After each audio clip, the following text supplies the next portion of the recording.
When I was little, I was confused by our legislative system. This is because the complexity of our legal system creates a uniqueness to our characteristic which differs us from another country.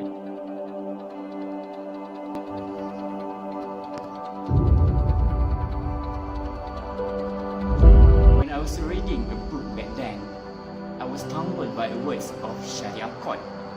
Then, my question is, what is actually the meaning of Sharia court? But after I became a law student, things became clearer. The Sharia court system is one of the two separate systems of court which exist in Malaysian legal system. Then, I finally realized that Sharia law played a huge and important role in our legal system. The first question that arises from this concept is, when was the Sharia law was first implemented in our country? Let's jump straight into it. Assalamualaikum and hello. My name is Kairul Saizati and I am from grade 07. Being a law student, have you ever wondered how does the evaluation of the religious legal system in our country even begin? And as a matter of fact, it didn't even start with Islam. It all started when Hinduism and Buddhism is introduced to the land of Malay by the traders from India. Even though they are hostile in India, but they had merged to become one religion in the land of Malay, which we all known as Hindu Buddha. Back then, the belief of Buddhism does not deviate from the previous belief of the Malay people, which is animism, allowing it to be easily accepted by the Malay community at that time. Hinduism is brought in by the nobility and the ruler. This is because it is believed that in the Hinduism, it had a hierarchy system consist of upper and lower class. From this belief, it is absorbed into the legal system of the land of Malay that consists of king, advisors, and also the people. By the 10th century, things started to change. The king started to see himself as Deva Raja, or as the same level as the god of Buddha and Hindu. This shows that the king has the ultimate power to make any judgment, decision, or to punish anyone freely. However, the king may get advice from two kinds of people, which are the nobility and also the Brahmins. The Brahmins can be considered as the most important assets toward the religious legal system at that time. This is because they are the priest. As I can conclude, the religious legal system before Islam came from the religion of Hindu Buddha, and in this system, the king possessed the highest power to make any decisions, including the decision regarding the matter of the religion. That's all from me. Thank you. And hi, I'm Nur Kairina Aliabiti Hamdan. Moving on, I will talk about the evolution of religious legal system after Islam arrived. Do you guys want to know about it? Let me talk. Islam, through Arab and Indian Muslim traders, is thought to have first settled in Malaysia sometime between the 13th and 14th centuries. With the arrival and the transformation of Parameswara, a Hindu prince and Singapore last ruler who had founded the Sultanate of Malacca in the 15th century, Islam became widespread in the region. The oldest evidence of Islamic rule was found in an inscription on a stone called Batu Bersurat in Terengganu. During the reign of Sultan Muhammad Shah, Undang-Undang Malacca, which has element of Sharia, was adopted. Six spirit texts are included in the Malacca law, such as the Undang-Undang Malacca, the Maritime Law, Muslim Marriage Law, Muslim Law of Sale and Procedure, the Undang-Undang Negeri and the Undang-Undang Johor. It can also be seen that a dual form of law, that is customary and Islamic law, had been followed. Mahmud Zaidi, on the other hand, pointed out that even though the issue relating to federation were not alleged in the law of Malacca, this does not mean the absence of those laws can be taken in writing as the ground for arguing that the foundation of the Islamic constitution never existed at that particular time. Because of the arrival of Islam in Malaysia, we have this law called Sharia law, which we have been used until now in our legal system. If they need a comparison of Islamic law in Malacca era and nowadays, Malacca law has a wider aspect and scope because it's not only limited to the personal and family matter but also includes crime, civil and also economic. Hello everyone, my name name is Nur Amira Fahana, and today I'm gonna talk about the evolution of religious legal system in Malaysia during the Western colonization. So let's get started. In 1511 marks the start of Western colonization in Malaya by no others Portuguese. Then in 1641 by the Dutch, and lastly by the British in 1786 until 1957. The most significant one in reshaping Malayan legal tradition and replacing Malay custom and Islamic law is during the British colonial rule.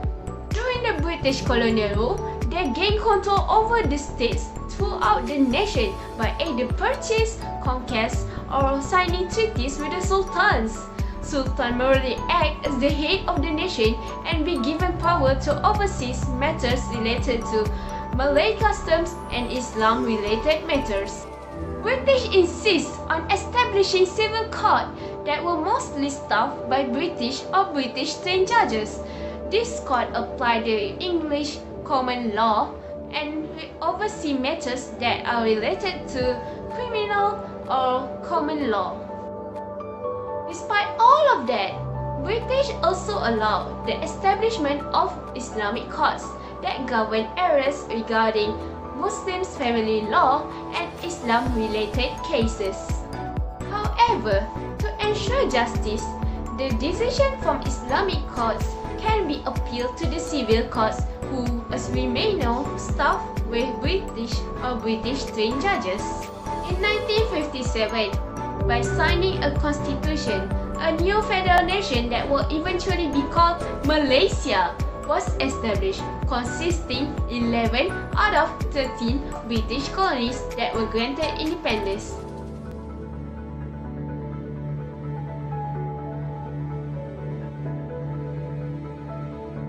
My people have asked that Malaya be given independence, if possible, during 1957.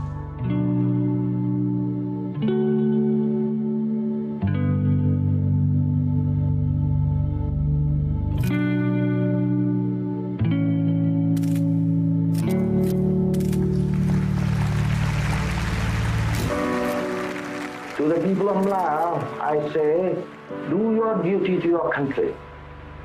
To obtain independence is far less difficult than to maintain it. I demand from you sacrifices and undivided loyalty to your country. Each of the states in this new nation will be given the rights to interpret and identify the Islamic law to apply to the Muslims in their own territories. That's all for me, and see you next time. The Federation of Malaysia has achieved its Independence Day in 1957. Merdeka! Merdeka! According to the Article 3 of Malaysian Federal Constitution, Islam is the religion of the Federation. However, other religions can also practice their own belief in peace. The hierarchy of Sharia court in Malaysia is that the first one is the Sharia Subordinate Court, followed by the Sharia High Court, and lastly the Sharia Appeal Court. Sharia Appeal Court, there are two jurisdictions, which are Appellate Jurisdiction and the Supervisory and Revisionary Jurisdiction. However, in Sharia High Court, there are three jurisdictions, which are Original Jurisdiction, Appellate Jurisdiction, and the Supervisory and Revisionary Jurisdiction. For the original jurisdiction and appellate jurisdiction, these two jurisdictions involve two matters, which are civil matters and criminal matters. For Sharia Subordinate Court, the court has the jurisdiction to hear the criminal offences stated under Federal Territories 1997 or any other criminal offences that is against precepts of Islam, which has the maximum punishment of not more than 2,000 ringgit and the imprisonment of 1 year or both. For civil matters, the court has the jurisdiction to hear over the civil cases, which limited to when the amount or value does not exceed 5,000 ringgit, or the monetary value of subject matter cannot be estimated. Majority of the citizens in Malaysia are Muslims. A specific Islamic-based law is created as a guidance for the Muslims. Despite, this law is only applicable for the Muslims and other religions are not affected and binded by this law. To settle the dispute regarding Islamic matters, the specific court responsibility is the Sharia court. This court will help the Muslims community to find justice regarding religious matters by following the belief of Islam. In a nutshell, the religious system, which is the Sharia law, is very prominent in our country. So, that's all for the evolution of our religious system in Malaysia. That's 11 minutes. Thank you.